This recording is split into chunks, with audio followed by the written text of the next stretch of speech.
শরতের প্রকৃতি।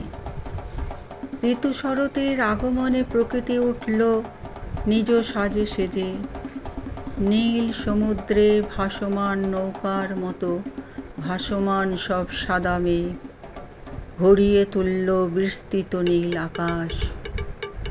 খোলা সবুজ মাঠে শুভ্র রঙের পুষ্প প্রস্ফুটিত করল সুন্দর প্রাকৃতিক শোভা। সোনালি মিঠে রোদের আলোকে প্রাণে যেন জেগে ওঠে নব উদ্দীপনার ছোঁয়া। ফুলের সমারোহে ভরে ওঠে বহু ছোট বড় আকৃতির উদ্ভিদ।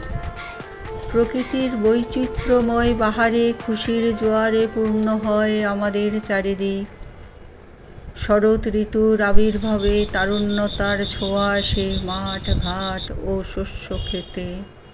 প্রকৃতির বৈচিত্র্যময় অপরূপ শোভাকে সঙ্গী করে সকলে চায় উৎসবে সামিল হতে। গণেশ বিশ্বকর্মা পুজোর পর মহালয়া দিয়ে এই সময়েই হয় শ্রেষ্ঠ উৎসব দুর্গাপুজো সূচনা। নবীন সাজে নতুন রঙে প্রকৃতিকে রাঙিয়ে তোলে শরৎ ঋতু।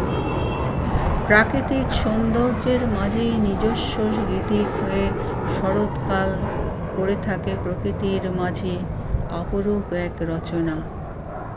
নীলকণ্ঠ ফুলের স্নিগ্ধতায় আমাদের মনে বিরাজ করে শান্ততা ও কোমলতা। সৌন্দর্যমণ্ডিত প্রকৃতি ও সৃষ্টির মেলবন্ধনে উৎসবে মুখরিত বিশাল সংখ্যক জনগণের মনে আপনিই আসে আকুলতা।